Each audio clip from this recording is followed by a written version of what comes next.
the ballot box to the victory podium, Virginia politics are on the forefront of everyone's mind with Election Day coming up this week. Virginia is one of only 2 gubernatorial elections taking place this year following the presidential election. Tonight on WSLS Rewind, we open our vault spanning 2 decades of Commonwealth campaigns from 1951 to 71.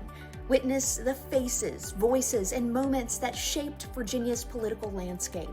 This is WSLS Rewind, election season in Virginia.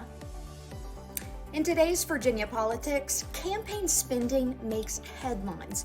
The 41st district race between Chris Obenchain and Lily Franklin, where millions of dollars have gone into their political campaign, showed just how much modern campaigns can cost.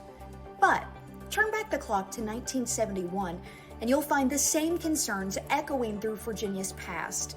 When Delegate George Costel of Clifton Forge ran for lieutenant governor, his reported campaign budget of $100,000 raised eyebrows.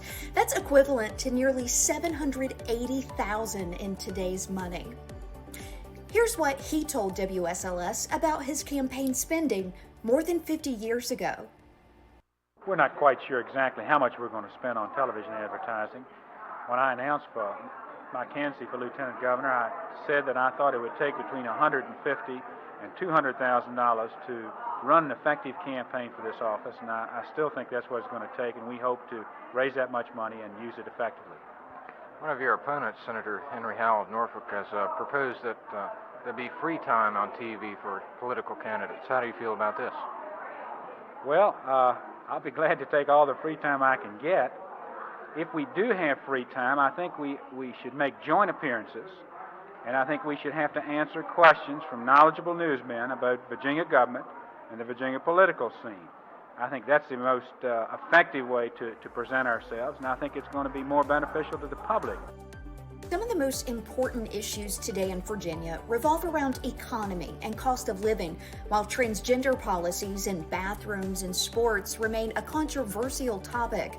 Another hot-button issue as we near Election Day are the controversial texts sent by Attorney General candidate Jay Jones. In this clip from 1969, inflation was still on Virginians' minds as they saw a raise in prices for daily staples such as bread. Shoppers saw a 3-cent increase when the price of raw materials wrapping and a baking industry employee settlement took place. It was the highest settlement in history thus far. In a striking parallel to today's healthcare concerns, we roll back to '67, when families faced similar challenges when Blue Cross Blue Shield raised rates for 246,000 subscribers in Virginia. Mr. Key, has Medicare had any effect on this new rate increase by Blue Shield? Well, this increase was considered a year ago and was deferred later on and is now being taken up again on account of we have been watching the reserves because we have been paying for other benefits out of the reserves, and it has now reached a point that to stop it, well, we have to have an adjustment in subscriber rates. Blue Cross Blue Shield is considered to be a non-profit organization. Could we say the high cost of living has played a role on the rate increases? Well, it could, yes. The high cost of living affects the cost of services rendered, included in Medicare. Those 250,000 Virginian families from 1967 weren't the last to feel the squeeze of rising costs. When we return, we'll explore how today's month-long government shutdown compares to past economic pressures, including a dramatic move by President Nixon that left Roanoke teachers waiting for their raises. Stay with us.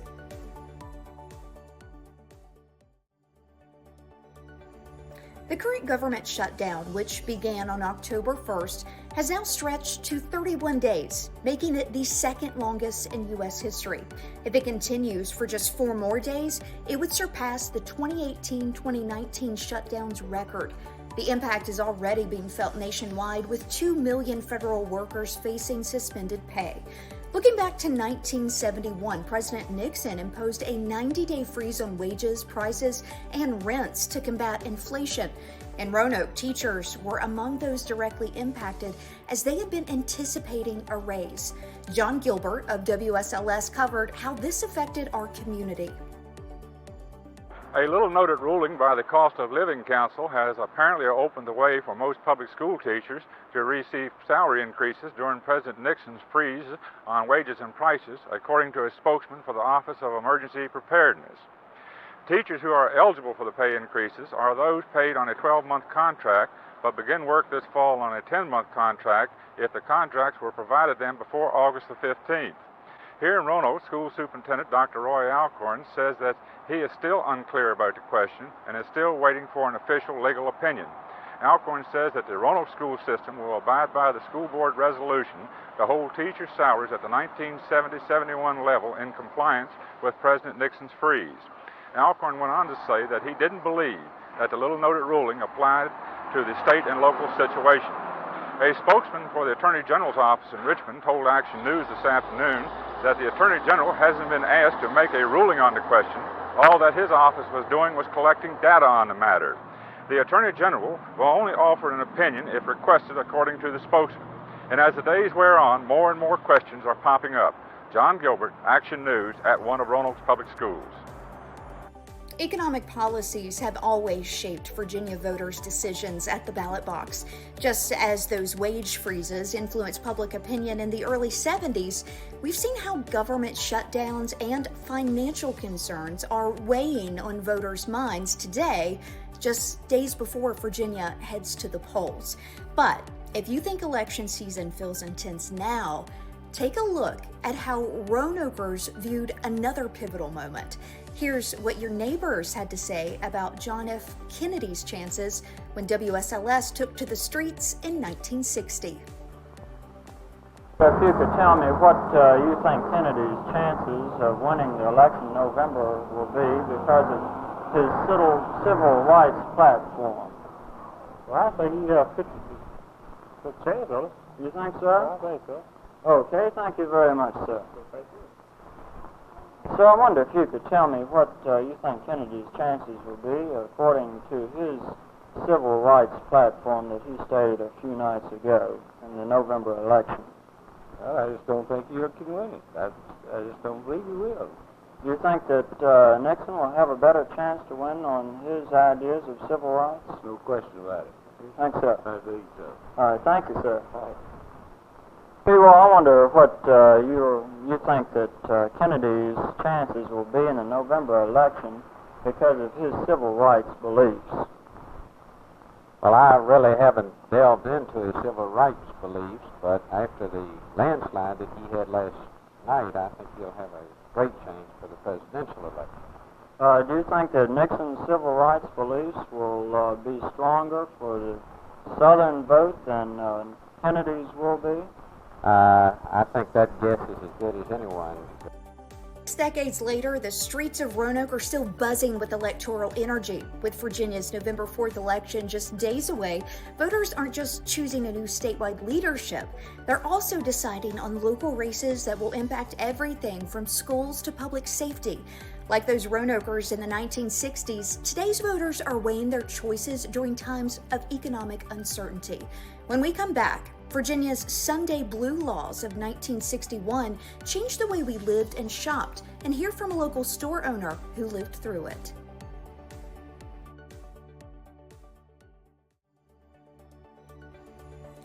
The laws may change, but their impact on everyday life remains the same. Just like today, Sunday mornings in 1961 meant certain goods couldn't be sold, impacting customers since they weren't able to buy what they needed, but also shop owners who saw a hit to their bottom line. Mr. Howe, how will the blue laws affect you in business on Sunday? I'd say it's affecting me about 50%. What will it do in the way of merchandise that you can and cannot sell? Well, in fact, I don't know exactly what all I can sell right now.